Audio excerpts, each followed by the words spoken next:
प्राजक्ता माळीच्या बाजूने पंकजा मुंडेंचं ट्विट, शक्तीशिवाय कुठल्याही नकारात्मक ऊर्जेचा संहार होऊ शकला नाही।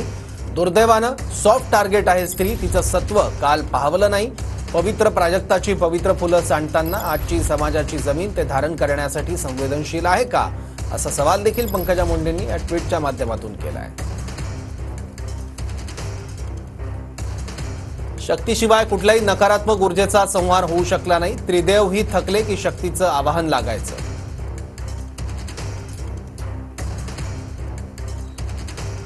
शक्तीशिवाय कुठल्याही नकारात्मक ऊर्जेचा संहार करायची, त्रिदेव कोणालाही वरदान द्यायचे आणि शक्ती संहार करायची।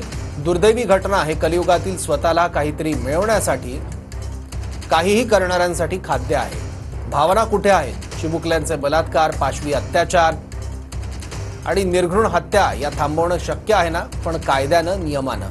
ते राहिलं बाजूला, नुसती चिखलफेक दुर्दैवाने सॉफ्ट टार्गेट आहे। स्त्री आणि तिचं स्वत्व काल पाहवलं नाही। पवित्र प्राजक्ताची फुलं सांडताना आजची समाजाची जमीन